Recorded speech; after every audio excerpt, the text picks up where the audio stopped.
Bismillahirrahmanirrahim. Assalamu alaikum. My name is Dr. Ziaul Haq, AP Pulmonology, Gaju Khan Medical College.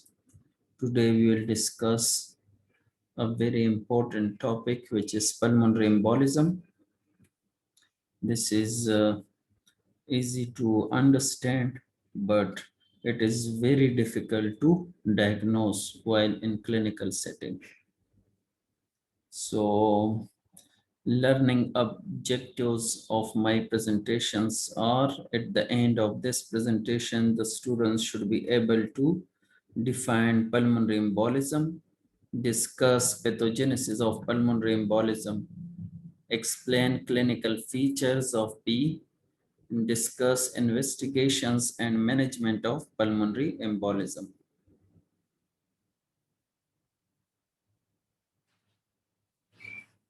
So we will define PE is when a blood clot, meaning thrombus, becomes lodged in an artery and the lung and blocks blood flow to the lungs. This is called pulmonary embolism. P is the leading cause of morbidity and mortality, and estimated about 780,000 deaths per year, and it is very difficult to make diagnosis while you have in clinical setting. And patient who are suspected of having the disease, approximately 10 to 20% are positive, and about 66% of pulmonary embolism cases are missed.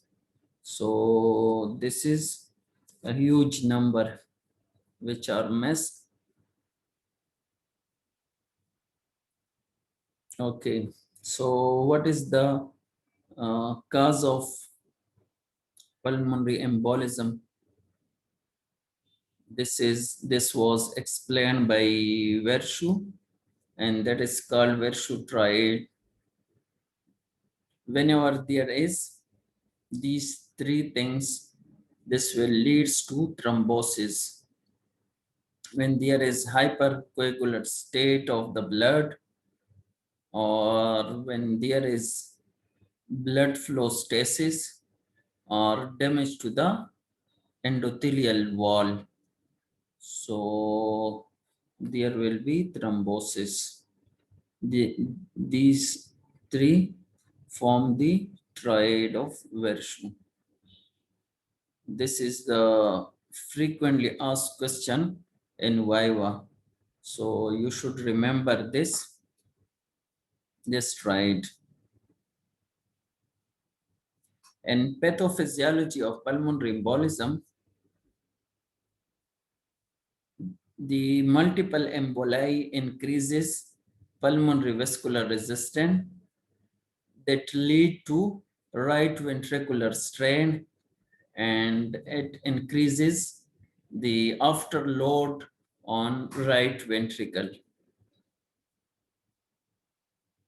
So in acute pulmonary embolism, there will be the right ventricular pressure overload, which leads to the right ventricular wall tension, increase in right ventricular wall tension, and also it leads to the right ventricular hypokinesis and dilatation.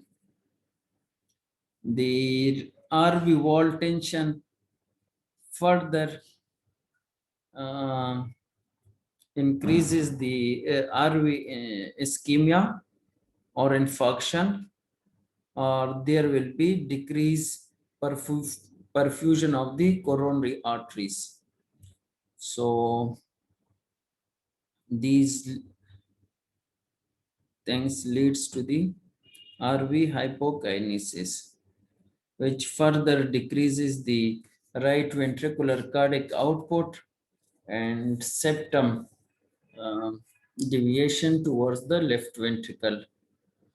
which further reduces the left ventricle preload, and the left ventricular cardiac output decreases, leading to systemic arterial hypotension. So again, this will, if the blood pressure decreases, then the coronary artery perfusion will be decreased. Now we'll discuss the causes of pulmonary embolism. Mostly pulmonary embolism comes from the thrombosis, dislodging of thrombus present in the pelvis and legs. For example, in DVT, deep venous thrombosis of the legs.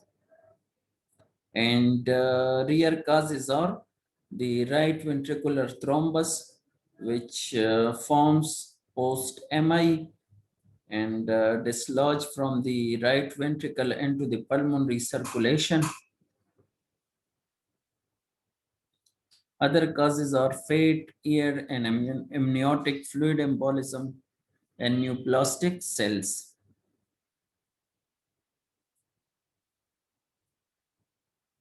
The risk factors of PE are the recent surgery, especially surgery, thoracic surgery, abdominal or pelvic surgery, or lung bone surgery, because patient will be immobilized after these surgeries. So there is risk of PE. And also in thrombophilia, this is the prothrombotic state of the blood. So prone to PE, and leg fractures, because PE is common in leg fractures because patient will be immobile and will be bedridden. And also prolonged immobility, like in stroke patient and immobile patient. And in malignancy, there is prothrombotic phase of the state of the blood. So P is common in malignant patient. And also pregnancy and postpartum is another cause of and risk factor of P, because of prothrombotic or hypercoagulable state of blood, oral contraceptive pills, and previous pulmonary embolism. These are the risk factors of P. If pulmonary embolism is small, then there will be no symptom. So that will be asymptomatic, and these cases are mess. So in typical pulmonary embolism, there will be pleuritic chest pain, dyspnea, and hemoptysis, while sometimes it present an atypical presentation, like patient will have sweating and patient will have non-pleuritic chest pain, or may present with dizziness or syncope. Signs of pulmonary embolisms are patient may have pyrexia, cyanosis, tachypnea, tachycardia, hypotension, and sign of DVT. Hypotension will be present because as we discussed in pathophysiology, that cardiac output will decreases in pulmonary embolism, so there will be hypotension. Now, investigation, obviously will do the baseline investigation to know the hemoglobin, platelet count, and TLC to rule out the blood malignancies. The other test like D-dimer is important. We will discuss the importance of D-dimer in next slides, coming slides. And then arterial blood gases are important to know the AA gradient, alveolo-arterial gradient. There will be mismatch, so the gradient will be high in pulmonary embolism. ECG will be normal, sometime may be normal, or it may show sinus tachycardia, or this will show the right axis deviation or right bundle branch block, or the typical S1, Q3, T3 pattern of pulmonary embolism present in rare cases.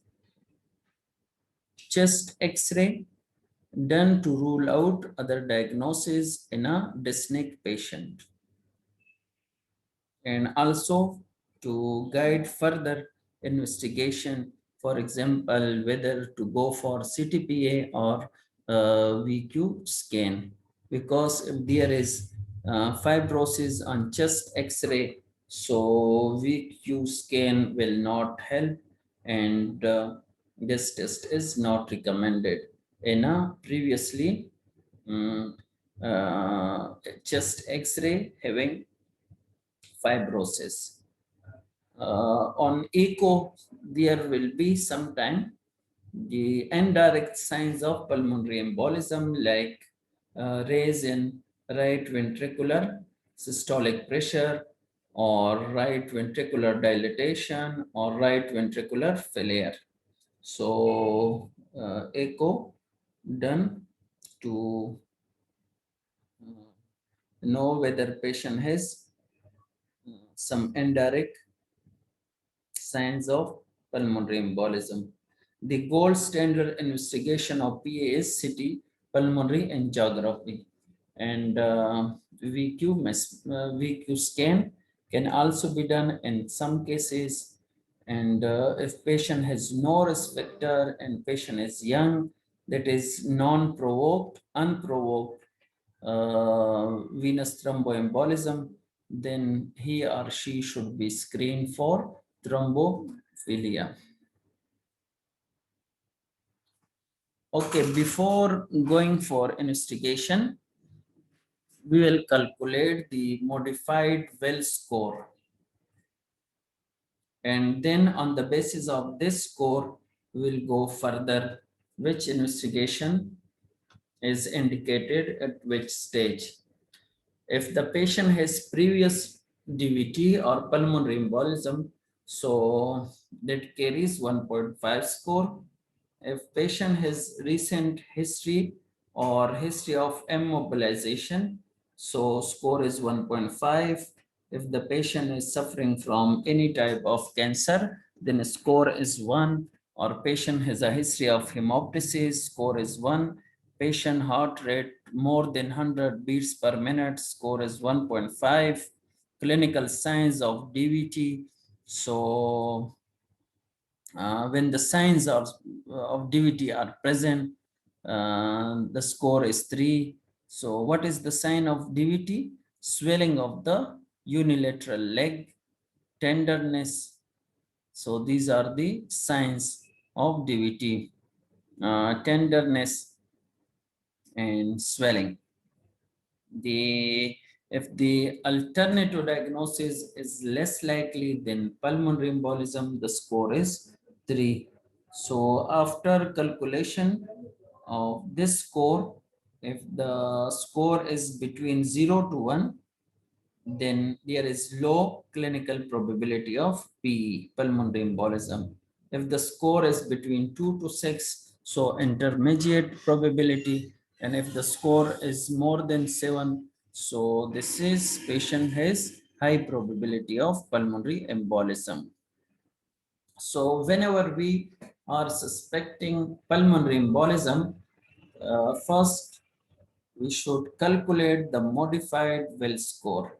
If the score is more than 4, then immediate CT pulmonary angiography is indicated, or if the CTPA facility is not available, then treatment, empiric treatment with low molecular weight heparin should be started immediately. If the score is less than 4, then do D-dimer level. If D-dimer is positive, means sky high, then immediate CTPA is indicated, or empiric treatment with low molecular weight heparin is indicated. If the dimer value is negative or borderline or just raised, then consider alternate diagnosis. So this is the importance of the dimer, that if patient has low score, meaning that patient has low probability, clinical probability, and intermediate and high probability, one should go for CTPA. So another important thing is to know for how long patient should be treated. Length of treatment is important. If the patient has provoked VTE, venous thromboembolism, means that patient has risk factor and developed venous thromboembolism, DVT or pulmonary embolism, then 3 months treatment should be given, and after 3 months patient should be reassessed for the risk versus benefit, whether to continue anticoagulation or to stop anticoagulation. If patient has unprovoked VTE, venous thromboembolism, means that patient does not have any risk factor of pulmonary embolism, then treatment should be continued for more than 3 months, that is up to 6 months. Then at 6 month patient should be reassessed for the continuation or discontinuation of the anticoagulation. If patient has malignancy, then treatment should be continued for 6 months or until the cure of the cancer. And during pregnancy, if patient develop VTE, venous thromboembolism, then low molecular weight heparin is continued until delivery or end of pregnancy. So oral anticoagulation, that is warfarin, is contraindicated in pregnancy. Now we'll discuss the chest X-ray. Chest X-ray will be normal in most of the cases in pulmonary embolism, but sometimes it has some typical or atypical presentation. Like this is the sorry, this is the classical wedge-shaped opacity on right side mid zone. So this is the classical chest X-ray of pulmonary embolism. On just seeing it one X-ray, only X-ray, you cannot diagnose PE. So this is the chest X-ray, wedge-shaped opacity. Sometime ask in exam that what is the classical sign of pulmonary embolism on chest X-ray. Here you can see the CT image of the pulmonary embolism. This is the main pulmonary artery, and this is the right pulmonary artery. This is the left pulmonary artery. Here you can say, you can see the left pulmonary artery is normal, but here in right pulmonary artery there is a filling defect. This is pulmonary embolism. So CT pulmonary angiography is the investigation of choice in pulmonary embolism. So obviously in management of P, we will give the support to treatment like oxygen, like patient has fever, then antipyretics, or patient have pain, then painkiller should be given to the patient. And in specific treatment, if the patient is hemodynamically stable, that is, patient has normal blood pressure and normal heart function, right ventricular function on echo, then low molecular weight heparin or unfractionated heparin should be given for 5 days, then oral anticoagulation given for 3 or 6 months or lifelong, depending upon the risk factor of pulmonary embolism. If patient is hemodynamically unstable, then patient should be thrombolized, that is alteplase or streptokinase should be given to the patient. If anticoagulation is contraindicated because patient has some surgery or any type of contraindication, then vena cava filter should be placed, and this is recommended in chronic venous thromboembolism.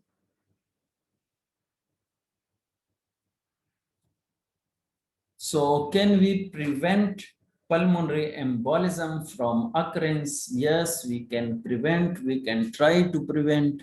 For example, if patient has some disease admitted with serious disease, or patient is bedridden, and or patient has fracture, immobility, stroke, so tight stocking should be applied to prevent DVT, and also to then further this will prevent the occurrence of pulmonary embolism. And in some cases, in high risk patient, we give prophylactic heparin to the patient in hospital or outside. If patient is high risk for venous thromboembolism or having history of previous venous thromboembolism, then oral contraceptive pills shouldn't be used, or hormone replacement therapy should be stopped or discontinued. So these are contraindicated. So this was about pulmonary embolism. Thank you.